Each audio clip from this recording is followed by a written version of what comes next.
pessoal, bem-vindos de volta ao meu canal, bem-vindo aí à nossa série de estudo que estamos fazendo, se baseando nesse livro, Conhecendo Deus e Fazendo a Sua Vontade, e onde nós podemos estar buscando um relacionamento mais íntimo e pessoal com o Senhor.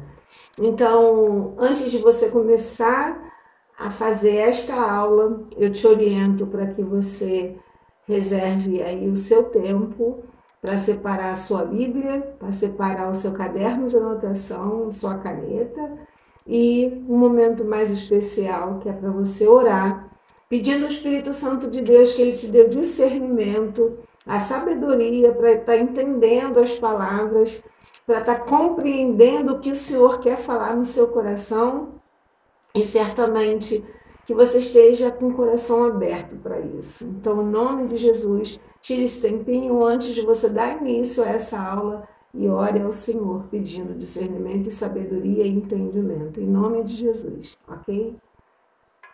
Bom, então nós vimos aqui na aula anterior que, como eu já te disse, não sei se você está lembrado, mas eu vou reavivar aqui de novo, nós teremos uma série desse estudo de 12 unidades, ok? 12 unidades, sendo que nós estudaremos uma unidade por dia. Então, na primeira unidade são 5 dias. Nós vimos lá o dia 1, nós estamos na unidade 1 e vimos o dia 1, onde o tema é Jesus é o caminho. Agora, no dia 2, nós vamos falar sobre o Jesus é o exemplo, tá ok? Vamos começar os nossos estudos? Que Deus te abençoe em nome de Jesus. Então, vamos lá dar início ao nosso estudo de hoje, né? Como eu disse no início do vídeo aí, certamente você já deve ter feito a preparação, orando ao Senhor, né? E lembrando que nós estamos na unidade 1, hoje é o dia 2, onde fala que Jesus é o exemplo. No dia 1, no outro vídeo, nós vemos que Jesus é o caminho. Então, como Jesus ele é o exemplo, ele sempre procurava observar aonde o Pai estava agindo. E assim ele juntava-se a ele, né?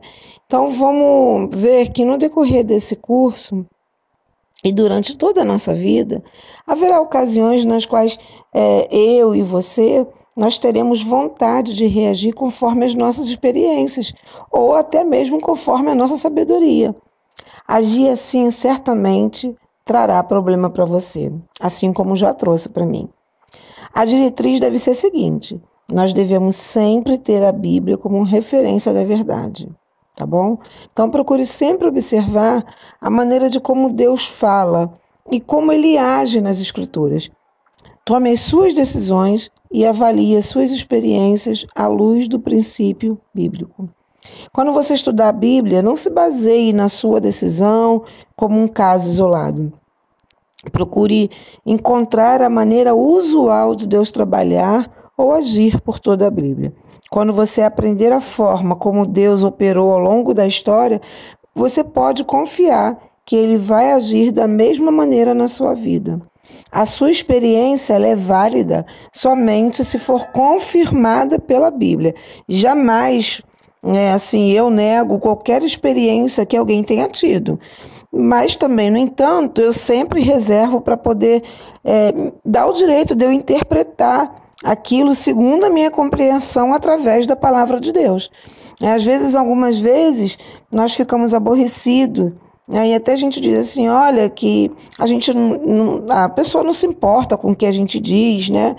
Ou até mesmo a gente, às vezes, fica assim meio pensativo quando alguém está falando das suas próprias experiências conosco, né?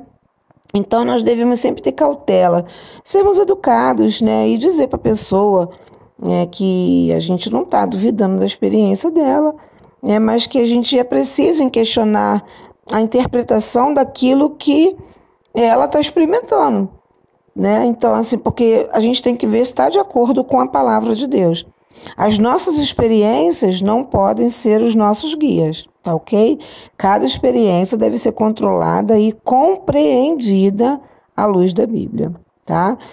Deus, ele revela tudo isso através da Bíblia. E Deus não muda nunca. Agora eu vou pedir para você já assinalar como verdadeira ou falsa algumas alternativas que eu vou passar para você agora, ok? São só 4 alternativas e aí você vai colocar aí no seu caderno se essa afirmação é verdadeira ou é falsa. O número 1 diz assim: interpretações humanas das minhas experiências são uma maneira eficaz de conhecer Deus e também de segui-lo. Verdadeiro ou falso? Número 2. Devo sempre avaliar minhas experiências à luz das verdades encontradas na palavra de Deus. Verdadeiro ou falso? Número 3. É possível ter uma visão distorcida de Deus se eu não comparar as minhas experiências com as verdades bíblicas. Verdadeiro ou falso? Número 4. Eu posso confiar em que Deus vai operar na minha vida de maneira semelhante ao que eu observo em toda a Bíblia. Verdadeiro ou falso? Bom, agora pressupondo que você já respondeu, eu vou te passar as respostas. Alguém? Tá bom? A primeira afirmação, ela é falsa. E as outras 3 são verdadeiras. A frase número 1, ela é falsa, pois as experiências devem ser interpretadas à luz da Bíblia. A experiência por si só não é uma diretriz confiável. É preciso ter o cuidado ao isolar uma única experiência no contexto da Bíblia. É necessário ver a maneira como Deus opera em toda a Bíblia. Você jamais incorrerá um erro, né? E assim, sob a instrução do Espírito Santo, permitir que a Bíblia seja o seu guia, tá ok? A Bíblia, ela é o seu guia. Os cristãos estão cada vez menos buscando a orientação na Bíblia. Isso é lamentável. E assim, por esses motivos, né, as pessoas acabam buscando outras soluções, buscando também outros métodos, buscando também programas, né, programas até mundanos, que aparentam ser a resposta para os problemas espirituais. Eu uso a palavra de Deus como guia para aquilo que eu devo fazer. Algumas pessoas me dizem até que isso não é prático, né? Querem que eu me afaste da Bíblia. Que confie nos caminhos do mundo, nas experiências pessoais. Mas como você também, como um discípulo de Cristo, nós não podemos abandonar a direção que nós encontramos na palavra de Deus. A Bíblia, ela é o nosso guia de fé e de prática, tá bom? Bom, então assim, o que eu devo fazer para que a palavra de Deus seja o meu guia? Eu vou te dar a resposta. Quando a gente busca a direção de Deus, nós insistimos em seguir as diretrizes encontradas na sua palavra. A lição anterior, onde que a gente fala, né, de Jesus, que ele é o caminho, ele é um exemplo, será que Deus ele chama as pessoas sem dar os detalhes de uma só vez? Sem dar todos os detalhes. Nós sabemos que Deus ele chamou Abrão, né? Assim como nós vimos na outra aula, para seguir ele da maneira que Deus estava falando. Esse é o padrão que aparece sempre na Bíblia. Então vamos ver se realmente é isso.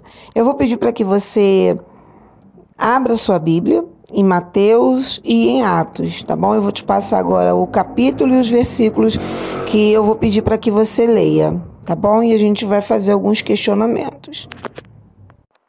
Bom, agora que você abriu em Mateus e em Atos, eu vou te dizer que esse livro de Mateus e Atos, eles vão falar sobre o convite que Deus faz por meio de Jesus.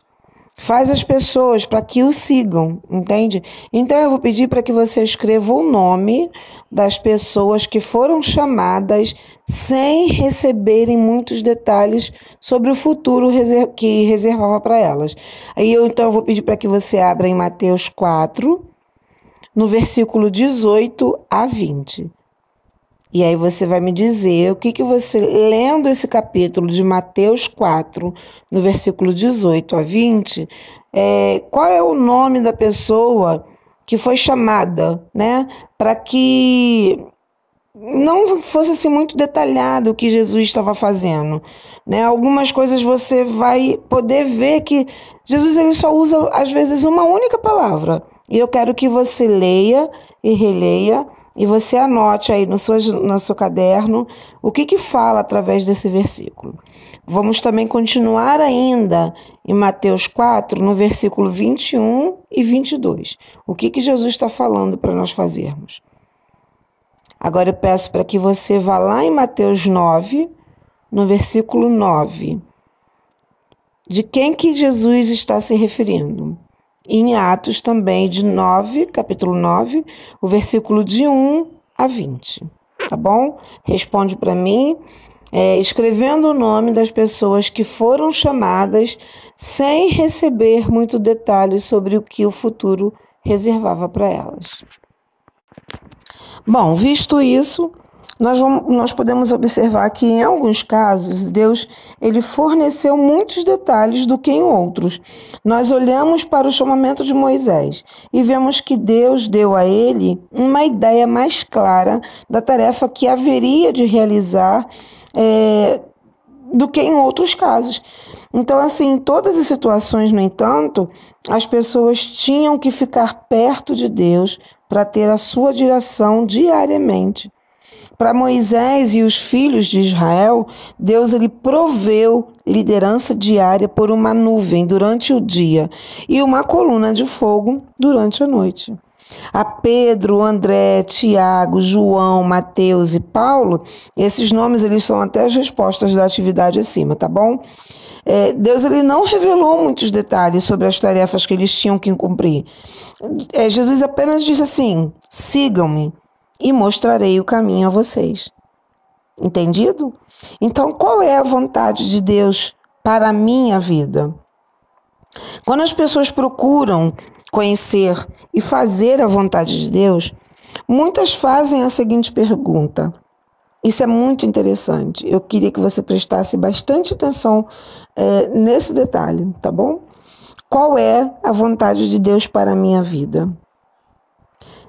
Então, aqui eu vou te dar uma direção de um exemplo onde esse livro ele narra aqui, né?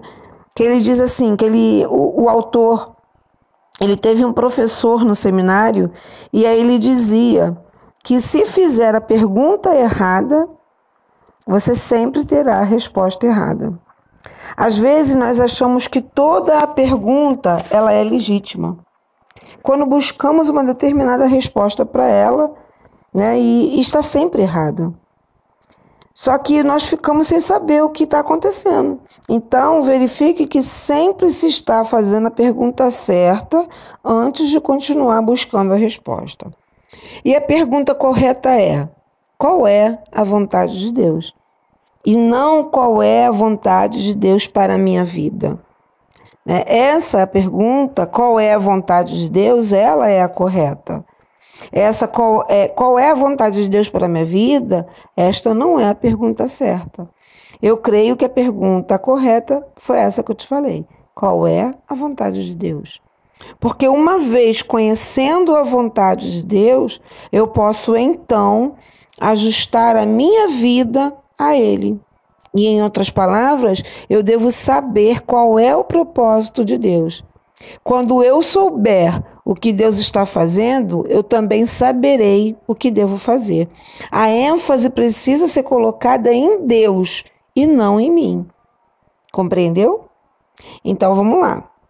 Quando você for fazer a pergunta correta é: qual é a vontade de Deus? E não qual é a vontade de Deus para a minha vida. Tá bom? A gente precisa colocar em ênfase Deus, não nós. Então vamos lá. O exemplo de Jesus. Para saber como conhecer e fazer a vontade de Deus, o nosso melhor exemplo é Jesus.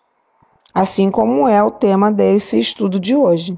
Porque durante 33 anos que ele passou na Terra, ele cumpriu cabalmente todas as tarefas que Deus lhe deu. Ele jamais deixou de realizar a vontade do Pai. Ele jamais pecou. Você gostaria de saber como Jesus veio a conhecer e realizar a vontade de Deus?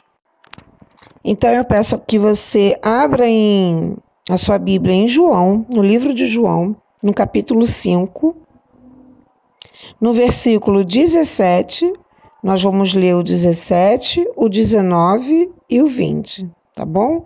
E aí eu vou te fazer 4 perguntas e eu vou deixar para que você responda no seu caderno. E é interessante que você, para não ficar respostas vazias, você também inclua no seu caderno as perguntas, tá bom? Então vamos para a primeira pergunta. Quem está sempre trabalhando? Número 1. E aí você vai dar a resposta diante do que você acabou de ler em João 5, capítulo 5, né? Versículo 17, 19 e 20. Você vai me responder. Quem está sempre trabalhando? Número 2. O que o filho pode fazer por si só? Número 3. O que faz o filho? Número 4. Por que o pai mostra ao filho tudo o que ele fez? Bom, diante das tuas respostas, essa é uma das afirmações mais claras de como Jesus sabia o que fazer.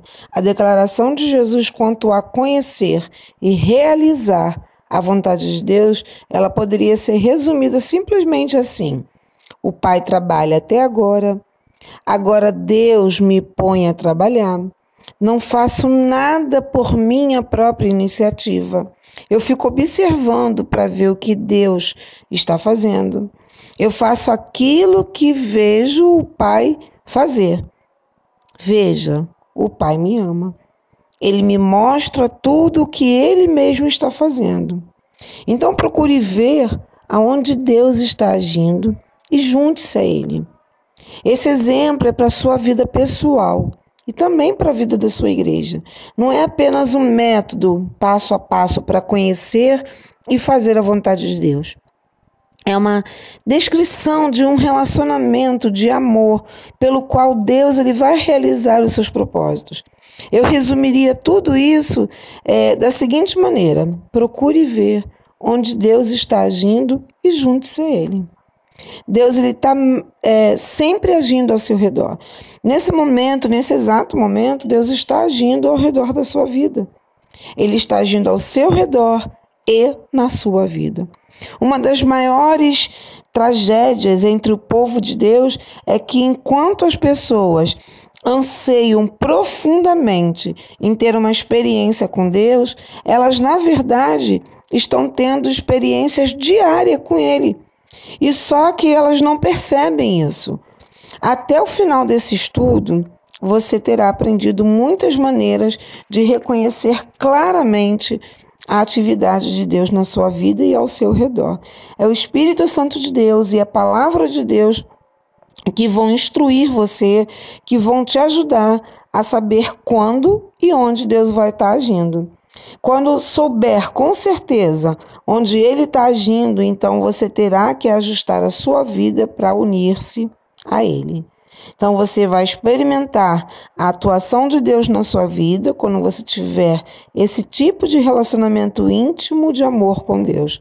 Você conhecerá e realizará a vontade dEle e vai também poder experimentar de maneiras nunca antes conhecidas por você. Eu não posso alcançar esse alvo por você.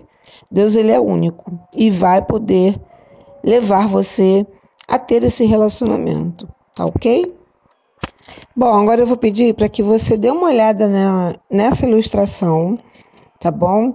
E aí você vai fazer o seguinte, você vai ler essas 7 realidades, aonde diz assim: Deus está agindo constantemente ao seu redor, Número 2 diz assim: Deus busca um relacionamento de amor contínuo com você, que seja real e pessoal. Número 3 diz que Deus convida você a envolver-se com Ele em sua obra. O número 4 diz que Deus fala por meio do Espírito Santo, por intermédio da Bíblia, da oração, da circunstância, da igreja. Número 4 diz que o convite de Deus, que Deus faz a você é para trabalhar. O número 6 diz que é preciso fazer uns ajustes profundos. E o número 7 diz que você passa a conhecer Deus pela experiência. Então eu vou pedir para que você pegue a primeira frase, somente a primeira, e aí você vai transformar esta afirmação colocando na primeira pessoa do singular, no caso você, né? Então assim, você vai transformar esta frase para a sua vida.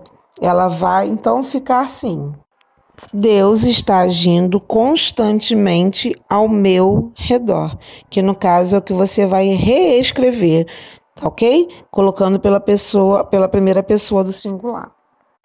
Bom, então vamos para a revisão de hoje. Vamos fazer uma revisão do estudo, né? E antes que você faça isso, eu te peço para que você ore, que peça a Deus que identifique as afirmações ou os versículos que quer que você compreenda, que você aprenda e pratique. Então, qual foi a afirmação ou o versículo mais importante que que Deus te chamou a atenção para que você tentasse hoje compreender, para aprender e para praticar? Pode ser não necessariamente o versículo, mas pode ser uma afirmação, tá bom? Então você vai escrever aí no seu caderno. Agora no segundo, você vai escrever essa afirmação ou esse versículo com as suas próprias palavras, como se fosse uma resposta de oração a Deus. Agora você vai escrever no terceiro: o que Deus quer que você faça em resposta ao estudo de hoje. Tá bom? Compreendeu? Agora vamos para o resumo. O resumo diz: procurarei entender o que Deus diz e ver como Ele age na Bíblia. Tomarei minha decisão e avaliarei as minhas experiências com base nos princípios bíblicos. A Bíblia, ela é o meu guia de fé e prática. A pergunta certa é: qual é a vontade de Deus? Procurarei ver onde Deus está trabalhando para juntar-me a Ele. Deus está sempre agindo ao meu redor.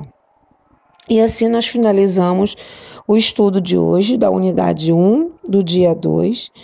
E eu espero que Deus tenha falado ao seu coração e que você siga as instruções, não passe por etapas, ok? Não vá para a próxima aula, que é o dia 3, porque é necessário esse tempo para que você viva na íntegra, meditando sobre o estudo e procurando observar o que Deus está fazendo ao seu redor. Então, não é aconselhável você passar por cima das instruções. Nós temos que fazer todas as atividades conforme eu tenho dito desde o começo, uma unidade por vez, tá bom?